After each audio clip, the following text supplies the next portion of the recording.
Ishinga umupasiteri arimo kubwira undi mupasiteri wewe uri umukristo nawe uje mu magambo hey utapata shida. Igihe Imana iza gukubita ni wewe ukubita, pasiteri afite immunity. Pay attention if a pastor is gossiping about another pastor and you are just a regular Christian and you join in. You will be punished, but the pastor will not be punished. Ndibuka igihe kimwe ndarangije. I close. Ndaza kuguhamagara hamwe na mugenzi wawe.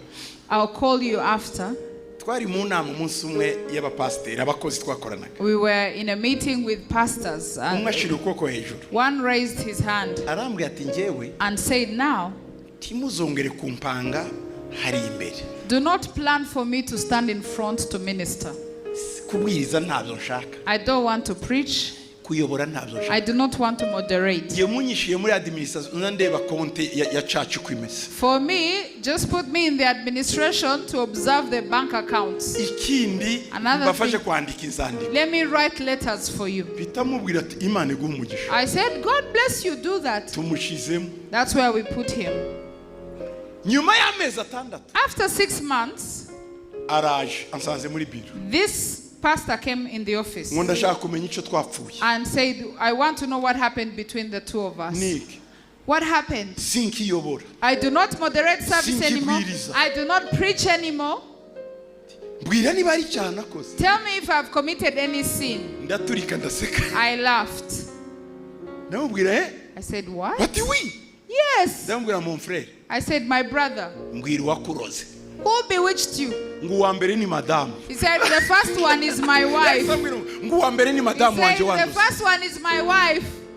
Madam ni wakuroze. I said, your wife bewitched Hakurikira nde? Who else? Ngo nungu arabakristo ari babanyandikira ngo ariko ngo twatiye un problème avec apôtre, ngo tiya un problème, ngo ufitanye ikibazo na apôtre kuki utayobora. Ati none nanjye vraiment naraye mbitekereza mbona mfite ikibazo ndagira ngo umbwire ikibazo dufitanye. Niwe wambwiye mu nama y'abashumba. And he said there are other church members who've been asking why I'm not moderating and preaching. Maybe I have a problem with Apostle, and now I've been thinking about it. Yet he's the one who told me that he didn't want to moderate or preach. This was someone who didn't know how to keep a secret. My wife was also bewitched by someone else who was also a member of the ushering team. I said, my brother, do we have a problem?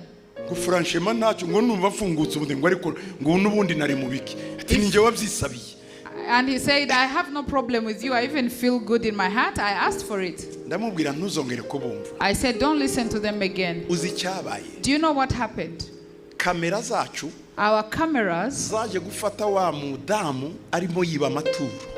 Our cameras caught the other woman stealing offerings. They followed. She immediately put the offerings in her bra. They followed her.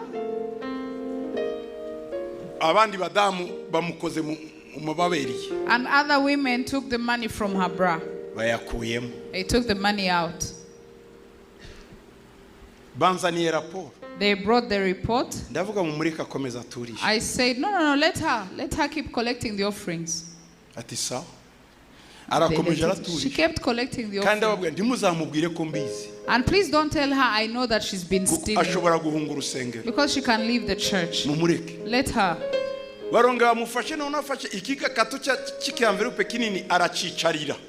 And then they saw her again take a big envelope and sit on top of it. They told her to stand up. And she said, I'm in my periods, I cannot stand.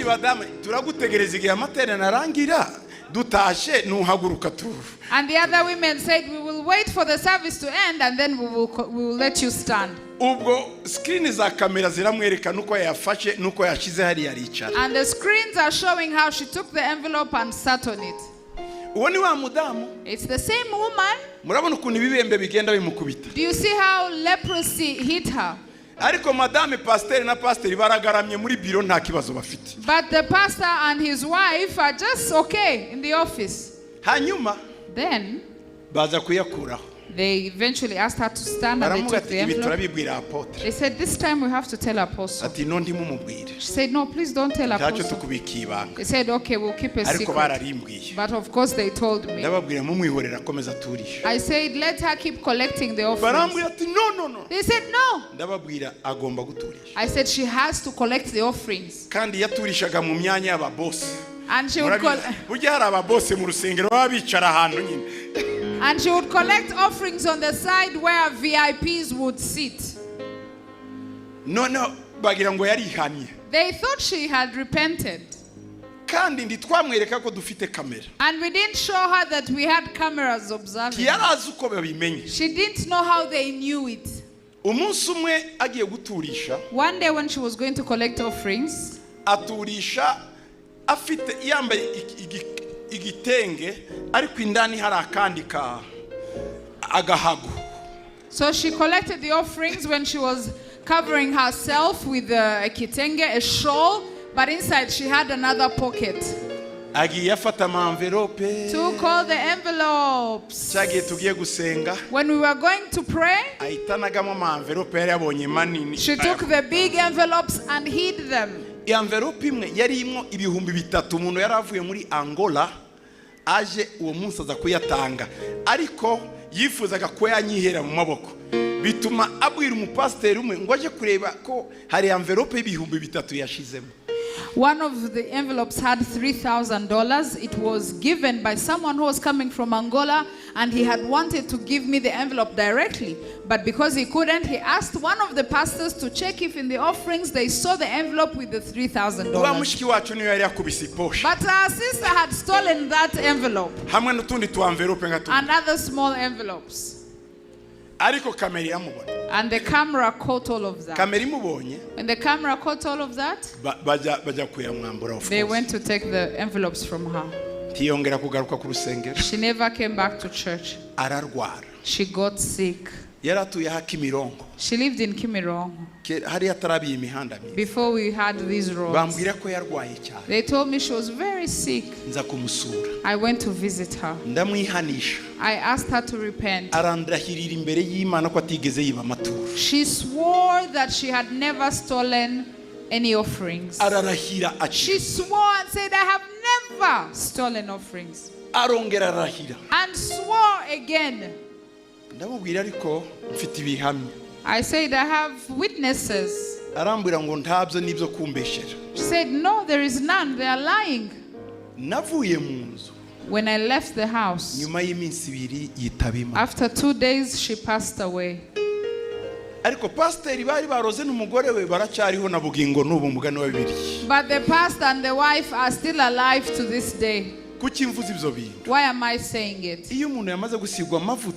When you've become anointed, you have to watch out for people who are anointed.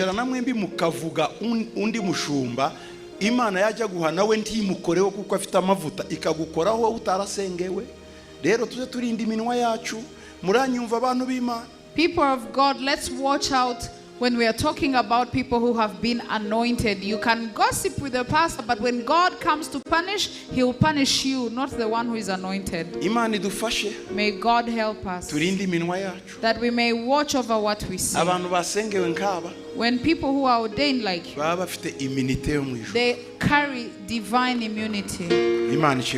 Praise be to God.